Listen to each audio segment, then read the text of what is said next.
all, welcome back to my channel Vanilla's Kitchen Stories. From my kitchen to yours. This is Vanilla Harati.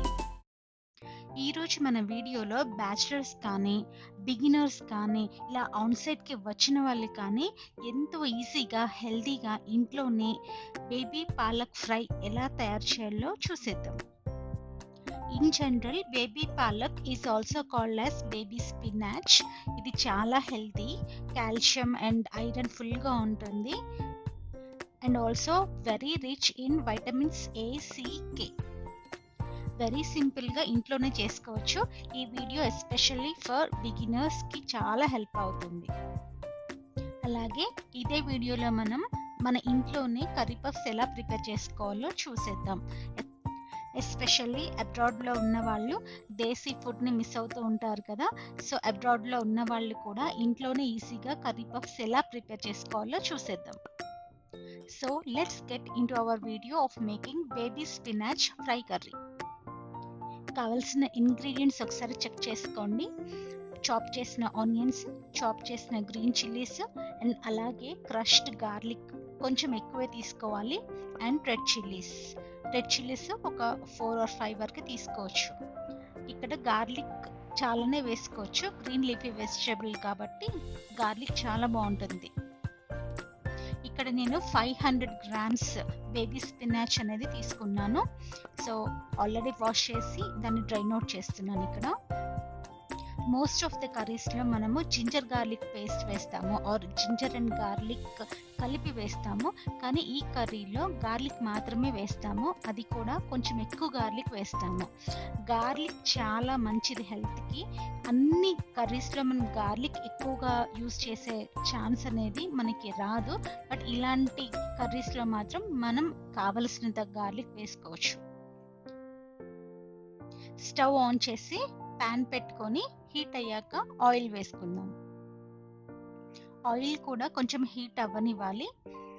మనం చేయి పెట్టి కూడా test చేసుకోవచ్చు. మనకు ఆ వేపర్ తగిలినప్పుడు, అంటే టూ మచ్ హాట్గా తగలాలని కాదు, ఫ్యూమ్స్ రాకముందే కొంచెం వేపర్ తగిలేసిన తర్వాత అది హీట్ అయింది అని మనకు అర్థమవుతుంది.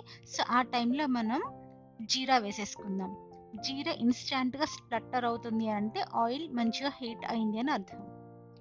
ఈ కర్రీలో మస్టర్డ్ సీడ్స్ ఏమీ అవసరం ఉండదు, జస్ట్ జీరా సరిపోతుంది. సో జీరా క్రాక్ అవుతుంటుంటే మనము రెడ్ చిల్లీస్ వేసేసుకోవచ్చు.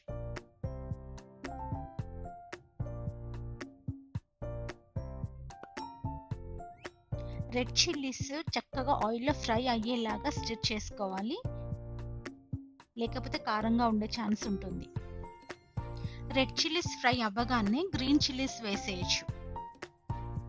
గ్రీన్ చిల్లీస్ కూడా చిటపటలాడుతున్నప్పుడు మనం గార్లిక్ అనేది వేసేసుకోవాలి.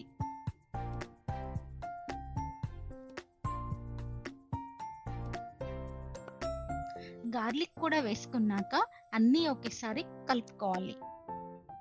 గార్లిక్ స్లైట్గా కలర్ చేంజ్ అవుతూ ఉంది అనగా మనం ఆనియన్స్ అనేవి వేసేసుకోవచ్చు. ఆనియన్స్ కూడా వేసాం కదా, సో ఇప్పుడు అవన్నీ ఒకసారి కలపాలి. ఈ ఆనియన్స్లో కొంచెం స్లైట్గా సాల్ట్ అనేది వేసుకుంటే ఆనియన్స్లో ఉన్న వాటర్ కంటెంట్ అంతా బయటికి రిలీజ్ అయిపోయి ఆనియన్స్ క్విక్గా ఫ్రై అవ్వడానికి హెల్ప్ అవుతుంది. ఆనియన్స్ అన్నీ మరీ డార్క్ బ్రౌన్ అవ్వకర్లేదు, కొంచెం అలా కలర్ చేంజ్ అయ్యి అక్కడక్కడ బ్రౌన్ కలర్ వస్తుంది అనగానే మనము పాలకూర వేసేసుకుందాం. ఇదేం చాప్ చేయక్కర్లేదు, బికాస్ ఆల్రెడీ అది బేబీ పాలకూర, బేబీ స్పినాచ్ అని అంటారు. సో ఏం చాప్ చేయక్కర్లేదు, డైరెక్ట్గా వేసేసుకోవచ్చు. స్పినాచ్ వేసిన వెంటనే ఏమీ స్టిర్ చేయక్కర్లేదు, ఎందుకంటే ఒకసారి దాంట్లో ఉన్న వాటర్ కంటెంట్ అంతా ఊసౌట్ అయిపోతే దెన్ అప్పుడు మనకి దాన్ని కలిపే అవకాశం అనేది ఉంటుందన్నమాట. సో ఇనిషియల్గా దాన్ని ఏం స్టిర్ చేయక్కర్లేదు, ఆ పాలకూర మొత్తాన్ని ఆ గిన్నెలో వేసేసుకుంటే సరిపోతుంది. స్టవ్ని మాత్రం సిమ్లోనే ఉంచుకోవాలి. Medium to SIM anything, it's okay, but అది హైలో మాత్రం ఉంచుకోకుండా చూసుకోవాలి. మనం వేసుకున్న స్పినాచ్ అనేది హాఫ్ ఆఫ్ ద క్వాంటిటీ అయినప్పుడు మనం కావలసినంత పసుపు వేసుకోవచ్చు. ఇక్కడ నేను ఒక 1/2 teaspoon పసుపు అనేది నేను వేసుకున్నాను. కొంచెం ఎక్కువ వేసుకున్నా ఇట్స్ ఓకే, హెల్దీయే కాబట్టి. గుర్తుంచుకోవాలి. ఇక్కడ మనం ఒక్క పసుపు మాత్రమే వేసుకున్నాము. కారం గాని, సాల్ట్ కానీ మనం ఈ కర్రీలో ఇప్పుడే వేసుకోవట్లేదు. అంటే కారం మనకసలు ఎలాగో అవసరం ఉండదు. అంటే నేను చెప్పేది పొడి కారం గురించి. కానీ సాల్ట్ మాత్రం ఎట్టి పరిస్థితుల్లో ఈ టైంలో మనం వేసుకోవడానికి వీలే లేదు. ఎందుకంటే పాలకూరలో ఆల్రెడీ మనకి సాల్ట్ కంటెంట్ అనేది ఉంటుంది. ఆ సాల్ట్ కంటెంట్‌తో పాటు మనం వేసుకున్న సాల్ట్ ఏమన్నా ఎక్కువ తక్కువ అయినా కూడా అది కర్రీ మొత్తం సాల్టీ అయిపోతుంది. తినలేము కూడా. అందుకే ఎప్పుడైనా మనం వేసుకున్న క్వాంటిటీ అనేది ఎంత పాలకూర వేసుకుంటే అంత ఔట్‌పుట్ మనకి రాదు. నియర్లీ చాలా వరకు గూడా దానిలో ఉన్న వాటర్ కంటెంట్ అంతా ఎగిరిపోయి మనకి కర్రీ చాలా కొంచెమే వస్తుంది. సో, మనం ముందే సాల్ట్ వేసేసుకుంటే గనక ఆ క్వాంటిటీ అనేది తగ్గిపోయినప్పుడు ప్రాబబ్లీ మనకి ఎక్కువయ్యే ఛాన్స్ కూడా ఉంటుంది. సో, అది ఫైనల్ స్టేజ్‌కొచ్చే ముందు ఒక 5 మినిట్స్ ముందు సాల్ట్ వేసుకుంటే సరిపోతుంది. ఇలా మధ్య మధ్యలో అడుగంటకుండా అప్పుడప్పుడు కలుపుతూ ఉండాలి. ఇక్కడ చూడండి కర్రీ మాక్సిమం వరకి దగ్గర పడింది. చాలా వరకి వాటర్ కంటెంట్ అంతా ఇవాపరేట్ అయిపోయింది. ఈ టైంలో మనం సాల్ట్ అనేది వేసుకుందాం. అది కూడా వీలైనంత తక్కువగా వేసుకునేలాగా చూడండి.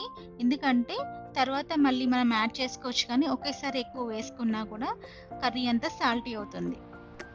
నేనిక్కడ 3/4 టీ స్పూన్ వరకి సాల్ట్ అనేది తీసుకున్నాను. ఇక్కడ నా స్పూన్ సైజ్ చిన్నది కాబట్టి మీకు తెలియట్లేదు గానీ 3/4 టీ స్పూన్ సాల్ట్ నేను వేసుకున్నాను. సాల్ట్ వేసుకున్నాక కూడా మరి కొంచెం సేపు అలా ఫ్రై చేస్తూనే ఉండాలి. ఎందుకంటే మనకి ఫ్రై కర్రీ కాబట్టి దానిలో ఉన్న వాటర్ కంటెంట్ మాక్సిమం కూడా ఇవాపరేట్ అయిపోయేలాగా చూడాలి. ఈ కర్రీ ఫినిష్ అయిందని మనకెలా తెలుస్తుంది అంటే, మాక్సిమం కర్రీ అంతా దగ్గరకొచ్చేస్తుంది. హార్డ్‌గా కదులుతూ ఉంటుందనమాట. మనం స్పాచులాతోని కలుపుతుంటే కూడా అది హార్డ్‌గా మూవ్ అవుతూ ఉంటుంది. So, that indicates our curry is ready అనమాట. అంతేకాకుండా సైడ్స్‌కి మనకి ఎంత ఆయిల్ ఊజ్ అవుతున్నట్టు కనిపిస్తూ ఉంటుంది. నేనిక్కడ కొంచెం ఆయిల్ తీసుకున్నాను కాబట్టి నాకంత ఏం తెలియట్లేదు. ఆయిల్ అలా షైనీగా సైడ్స్‌కి. బట్ ఫ్రై కర్రీ అంటే కొంచెం ఆయిల్ ఎక్కువగానే వేసుకుంటే తప్పేం లేదు.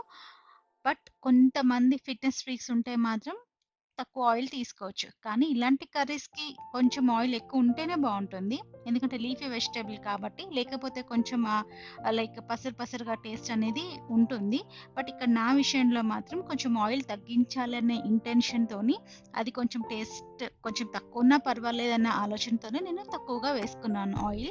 బట్ మీకెవరైనా ఆయిల్ కొంచెం ఉన్నా పర్వాలేదు అనుకునే వాళ్ళు ఆర్ ఎల్స్ అది టేస్టియర్‌గా ఉంటేనే నచ్చుతుంది అని అనుకునే వాళ్ళు కొంచెం ఆయిల్ ఎక్కువేసుకొని చేసుకుంటే ఈ కర్రీ సూపర్ ఫెంటాస్టిక్. సో, ఇక్కడ చూడండి కర్రీ అయిపోగానే స్టవ్ ఆఫ్ చేసి డిష్ ఔట్ చేసుకున్నాను. ఈ విధంగా ఉంది. గ్రీన్ కలర్‌లోనే ఉంది. ఎందుకంటే మాక్సిమం మనం ఓపెన్‌గానే కుక్ చేసాం కాబట్టి లైక్ మూత పెట్టుంటే కొంచెం డార్క్ కలర్ అవుతుంది. కొంచెం బాటిల్ గ్రీన్ కలర్ అవుతుంది. మాక్సిమం మూత పెట్టి కుక్ చేసుకున్నప్పుడు ఆర్ ఎల్స్ ఫ్రై చేసుకున్నప్పుడు.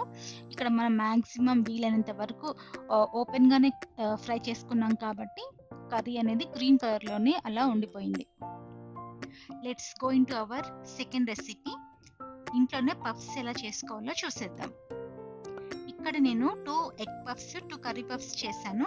కానీ ఈ వీడియోలో మీకు కర్రీ ఎలా ప్రిపేర్ చేయాలో ఫస్ట్ అది చూపిస్తాను.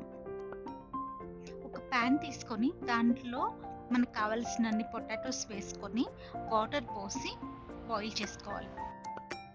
అలాగే ఒక ఆనియన్‌ని చాప్ చేసి పక్కన పెట్టుకోవాలి. ఇప్పుడు స్టవ్ ఆన్ చేసుకొని పాన్ పెట్టి వేడెక్కాక ఆయిల్ వేసుకోవాలి. ఆయిల్ కూడా కొంచెం హీట్ అవ్వగానే దీంట్లో మస్టర్డ్ సీడ్స్ వేసుకుంటున్నాను. అవి స్ప్లటర్ అవుతున్న టైంలో కొంచెం జీరా కూడా వేసుకుందాము. జీరా కూడా స్ప్లటర్ అవుతున్న టైంలో మనం ఆనియన్స్ వేసేసుకుందాము. ఆనియన్స్ వేసుకోగానే కొంచెం సాల్ట్ వేసుకుందాము. సో దట్ దాంట్లో ఉన్న వాటర్ అంతా బయటికి వచ్చేసి అవి క్విక్‌గా ఫ్రై అవుతాయి. సాల్ట్ వేసేసుకొని స్టిర్ చేసుకోవాలి ఒకసారి. ఆనియన్స్ ఫ్రై అయ్యేలోపు మనం పొటాటోస్ పీల్ ఆఫ్ చేసుకొని చిన్న చిన్న పీసెస్‌గా కట్ చేసుకుందాం. ఇక్కడ ఆనియన్స్ ఫ్రై అవ్వగానే జింజర్ గార్లిక్ పేస్ట్ అనేది యాడ్ చేసుకుంటున్నాను. జింజర్ గార్లిక్ పేస్ట్ కూడా కొంచెం ఫ్రై అవ్వగానే ఒక హాఫ్ స్పూన్ వరకు టర్మరిక్ యాడ్ చేసుకుందాము, అదే పసుపు యాడ్ చేసుకుందాము. ఈ రెండు కూడా ఒకసారి కలుపుతూ ఫ్రై చేసుకుందాం. ఇలా ఫ్రై అయిన ఆనియన్స్లో చాప్ చేసుకున్న బీన్స్ అనేటివి వేసుకుందాం. బీన్స్ అనేటివి సన్నగా చాప్ చేసుకోవాలి. ఇప్పుడు కొంచెం సాల్ట్ యాడ్ చేసుకొని మొత్తం ఒకసారి కలిపేసుకుందాం. ఇక్కడ మొత్తం కర్రీకి పట్టేంత సాల్ట్ వేసుకోవట్లేదు, బీన్స్ వరకు ఎంత కావాలో అంత సాల్ట్ అనేది వేసుకుంటున్నాం. అలాగే కర్రీ మొత్తానికి కావలసిన కొంచెం కారం కూడా ఇప్పుడు వేసుకుంటున్నాం, పొడి కారం. ఇక్కడ హాఫ్ టీ స్పూన్ వరకు వేసుకున్నాను. సాల్ట్ కారం వేసుకున్నాక మళ్ళీ ఒకసారి కూర కలిపేసుకుందాం. ఇక్కడ సాల్ట్ వేయడం వల్ల ఏంటంటే బీన్స్లో ఉన్న వాటర్ కంటెంట్ అంతా బయటికి రిలీజ్ అయిపోయి చక్కగా కుక్ అవుతూ ఫ్రై అవుతాయి అన్నమాట. బీన్స్ అనేవి 50% ఫ్రై అవ్వగానే 1 teaspoon jeera powder, 1 teaspoon dhania powder and 1 teaspoon garam masala వేసి కలుపుకుందాం.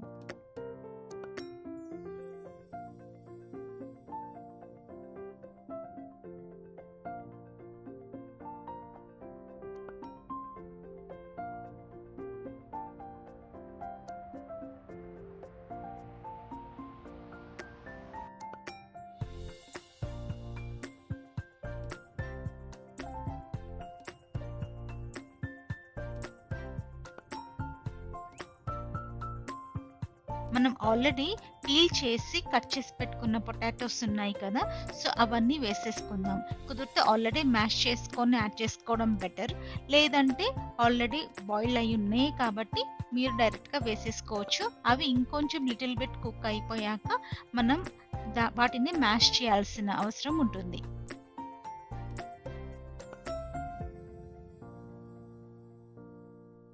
పొటాటోస్తో పాటుగా కొంచెం సాల్ట్ కూడా యాడ్ చేసుకొని మొత్తం మ్యాష్ చేసేస్తే కర్రీ ఇలా ఉంటుందన్నమాట.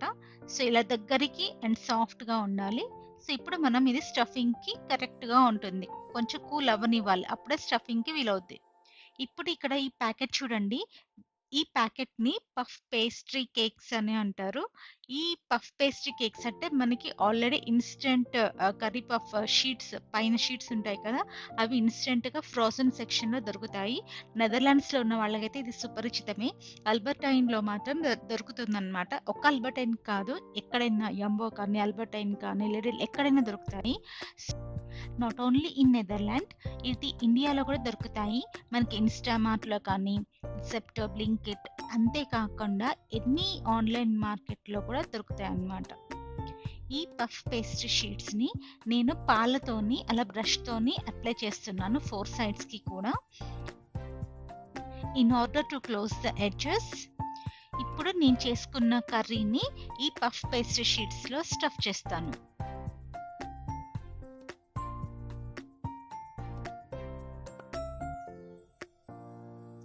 ఎడ్జెస్‌ని పాలతో తడుపుకుంటూ క్లోజ్ చేయాలి. ప్యాకెట్స్ అన్నీ ఇలా రెడీ అయ్యాక కూడా పైన ఒకసారి టాప్‌లో కూడా మొత్తం ఈ లైక్ పఫ్ ప్యాకెట్ మొత్తానికి కూడా మిల్క్ కోటింగ్ అనేది ఇవ్వాలి.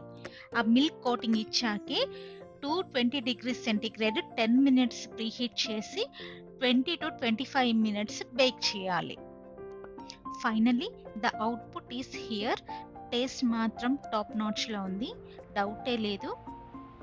బయట దొరికే వాటికన్నా ఇవి చాలా టేస్టీగా ఉంటాయి, పైగా హెల్దీ కూడా, మన చేతులతో మన ఇంట్లో చేసుకున్నవి.